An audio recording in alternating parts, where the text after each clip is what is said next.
Oi, gente, tudo bem com vocês? Espero que sim. E aí, assistiram o curta Vinil Verde do Kleber Mendonça Filho que eu indiquei para vocês no último vídeo? Aquele de terror que ele usa fotografias e a narrativa falada? Bom, espero que tenham conseguido assistir e que tenham gostado. Hoje a gente vai falar um pouquinho mais sobre curta-metragem, mas antes eu quero falar um pouquinho sobre o tema do programa deste mês. O direito que nós temos de nos expressarmos por meio de nossa cultura. Muito bem, dentro dessa expressão nossa cultura, cabem um monte de coisas. Cabe aquela receita especial que sua família inteira adora, cabe a sua religião, a sua religiosidade, cabem as festividades que você e sua família comemoram, o jeito que vocês comemoram, os estilos musicais que vocês gostam e tantas outras questões. Mas em resumo, é tudo aquilo que a gente é e vive nas relações com a nossa família e com a sociedade que muito nos influencia. Tudo isso vai formando os nossos gostos, nossos valores, certo? E a arte? A arte vai fazer parte de cada cultura, certo?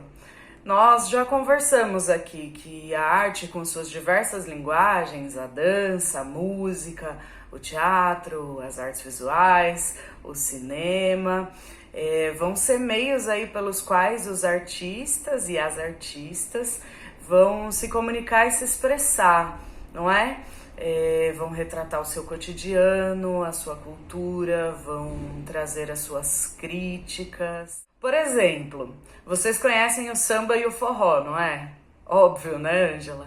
Mas vocês sabiam que o samba, lá nos seus primórdios, ele foi muito utilizado para denunciar as injustiças sociais?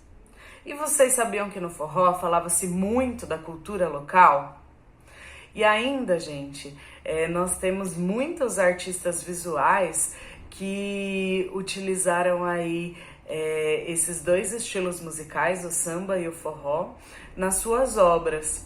Não só, outras manifestações artísticas e culturais também, como Bumba Meu Boi, Maracatu, a ciranda, festa junina. Mas o que eu quero dizer é que todos esses artistas retrataram a sua cultura, não é? Vamos ver algumas obras visuais sobre essas manifestações artísticas? Vamos saber um pouquinho mais sobre o samba e o forró? Bom, tanto o samba quanto o forró são expressões da cultura brasileira. Os dois estilos surgem do encontro de pessoas que desejavam estar juntos e juntas de seus companheiros e companheiras, tanto para festejar, dançar e cantar, quanto para compartilhar as suas realidades também nas letras das músicas, as partes boas dos amores e das religiosidades ou as partes ruins, como as injustiças sociais. Ambos os estilos nasceram da mistura de outros ritmos e festejos, muitos deles de origem africana.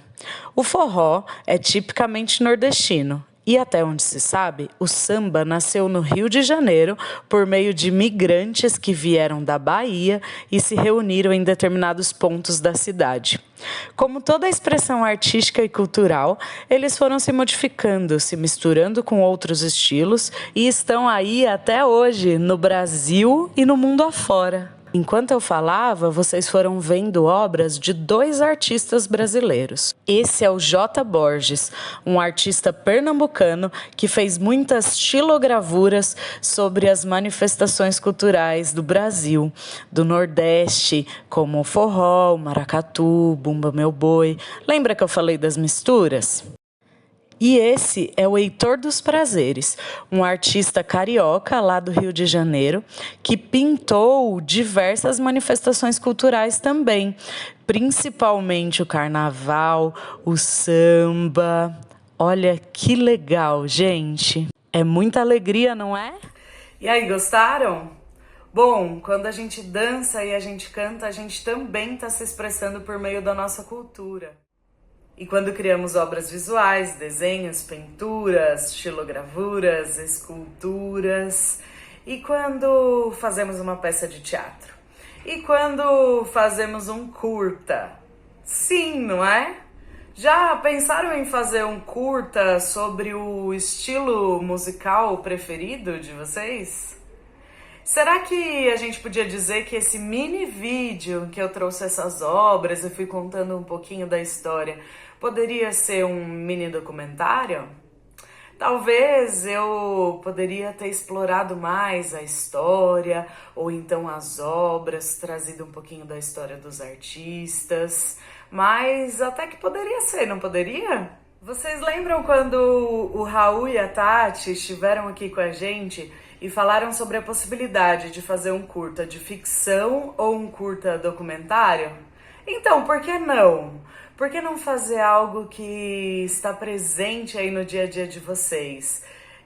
Trazer alguma coisa que vocês gostem, de repente alguma festividade, o estilo musical preferido de vocês, ou então alguma história de infância, alguma história de família muito especial, algum caos que vocês conhecem, alguma lenda do lugar de onde vocês moravam ou moram. Por que não? É uma possibilidade também, não é? Eu trouxe 2 curtas para vocês hoje. Um deles eu vou conseguir passar inteiro, porque tem a licença aqui da internet. O outro eu vou passar só um trechinho, vou colocar algumas imagens e vou deixar como indicação para vocês assistirem em casa. Tudo bem? Os 2 curtas, de uma maneira bem diferente uma do outro, trazem à tona histórias de vida das pessoas que deles participam. O primeiro chama-se Detalhes e é um documentário no qual o protagonista da história vai contando a sua trajetória de vida. É uma história de superação e de descoberta de novas maneiras de se expressar. O outro tem o nome de Cine Camelô e ele é bastante curioso. Tem uma barraca na rua 25 de março, na cidade de São Paulo, mas essa barraca não vende produtos. Essa barraca vende a possibilidade de se gravar um filme ali, na hora, com cenário, figurino, coisas que eles têm ali. E nisso, as pessoas acabam trazendo histórias da sua família, lendas dos lugares onde elas moravam, coisas que elas gostam muito, e o filme vai sendo produzido, vai acontecendo ali de uma maneira muito divertida e muito surpreendente. Cine Camelô, direção Clarissa Knoll. Trechos e imagens. É que a minha tataravó, certo, é viúva. E ela morava com o filho e a filha, que eram o Severino e a Severina.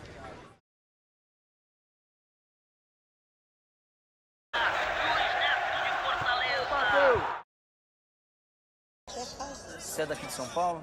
Belém. Belém? Pô, vamos fazer um filme de Belém.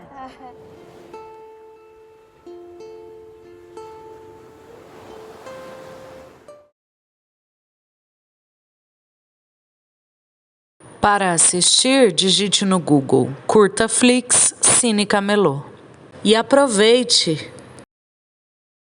Detalhes, direção Gabriel Borda.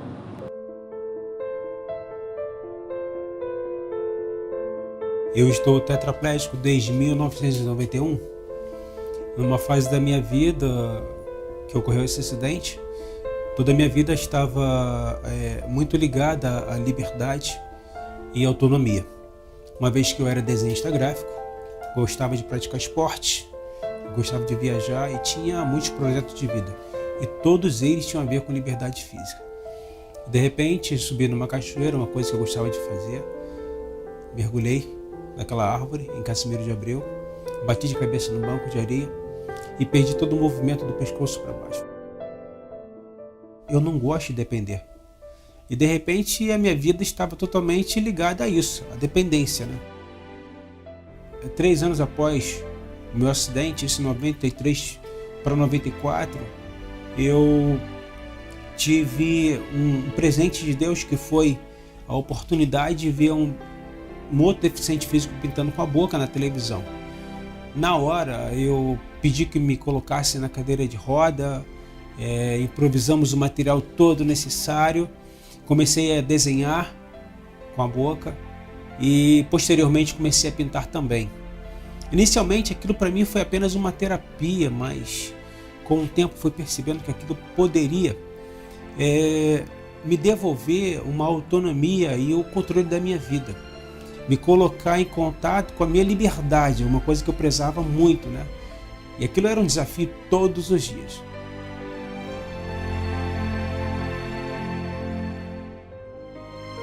Eu fiz a minha primeira exposição e foram surgindo outras oportunidades, me engajei em projetos que me permitiram que a minha exposição acontecesse em outros locais, e eu comecei a viajar e conhecer lugares e conhecer pessoas. Foram surgindo oportunidades para que eu pudesse compartilhar dessa minha reviravolta, né, de uma vida totalmente limitado e de repente com uma série de ilimitações baseadas, né, numa série de atitudes que eu passei a ter na minha vida. Eu até desenvolvi uma técnica que foi um presente de Deus também, né, que foi a técnica do risquismo. E o risquismo é interessante que ele consiste numa série de risquinhos que vão se montando e se sobrepondo, né, e ele vai dando todo o brilho, cor e profundidade do quadro. Um dia, 2, 3 dias, 4 dias, uma semana no quadro. E eu penso que é uma coisa chamada fidelidade em relação àquilo que eu estabeleci para sentir em relação àquela pintura. E eu costumo dizer que isso é a vida. Muitas pessoas não se dão conta que um detalhe que ela deixa passar despercebido vai fazer toda a diferença na vida dela. E eu consigo entender que hoje eu sou uma pessoa feliz porque eu não meço esforços para fazer aquele detalhe, aquele esforço a mais, aquela dedicação a mais e tentar fazer o melhor, sempre. Eu sou uma pessoa muito feliz. Hoje eu não me limito pelo fato de ter as minhas mãos atrofiadas, de estar preso a uma cadeira de roda, de depender de alguém. Eu até lembro de uma fase da minha vida onde eu sofria de depressão e eu não conseguia perceber a felicidade que eu tenho hoje.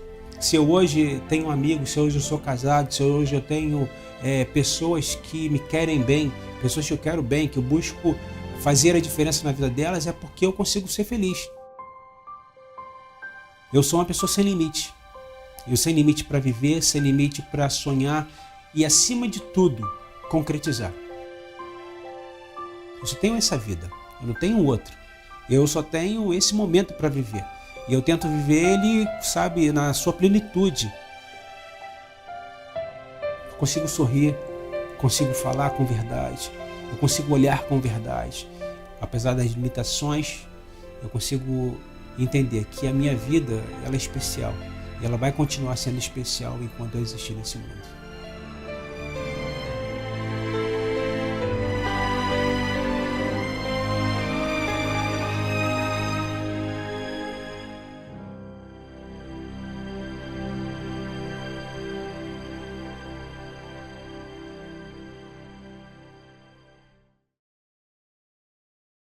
E aí, o que acharam? Bom, Detalhes conta a história do Marcelo Cunha, que sofreu aí uma reviravolta na sua vida.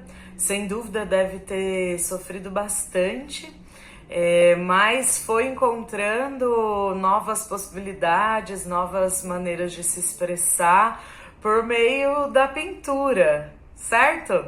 Eu quis trazer esse curta, além da história de superação, além de revelar pra gente o poder transformador da arte, também quis trazer como uma possibilidade para vocês pensarem aí se tem alguma história da vida de vocês que vocês gostariam de transformar num curta documentário. É mais uma possibilidade, certo? E o Cine Camelô também traz histórias de vida, mas de um jeito diferente, bastante diferente do Detalhes, certo? Tem lá a Vera, que vai contar a lenda da Iara, referente lá ao lugar de onde ela veio, Belém do Pará. Tem a história do futebol, tem a história do camelô e do rapa, tem a história do samurai, tem a história Senhores de Engenho, que a moça vai contar lá a história dos seus antepassados, do seu tataravô, de sua tataravó, que aconteceu. E essa é mais uma possibilidade para trazer aí algo que esteja presente no dia a dia de vocês, ou que faça parte da trajetória de vocês, também brincando com essa proposta de figurino, de trazer aí essas histórias de uma forma mais irreverente, tá bom? Bom, gente, espero que vocês tenham gostado, que possa ter sido aí mais uma possibilidade na criação e na produção dos curtas de vocês. E antes de ir embora, eu quero deixar uma pergunta. Se você fosse escolher uma passagem da sua história, da sua memória ou algo que remetesse às suas raízes para fazer um filme, o que seria? E aí eu vou pedir para vocês compartilharem com a gente nas redes sociais com a hashtag ArteNaEja, hashtag SaberesEmCasaEja, ou também pelo e-mail ejaguarulhos.doep@gmail.com. Você pode contar isso pra gente da maneira que você preferir, por meio de um relato escrito, de fotografia, ou mesmo de um pequeno vídeo que já pode aí ajudar a compor a produção final do seu curta. Tudo bem? Um abraço, se cuidem e até a próxima.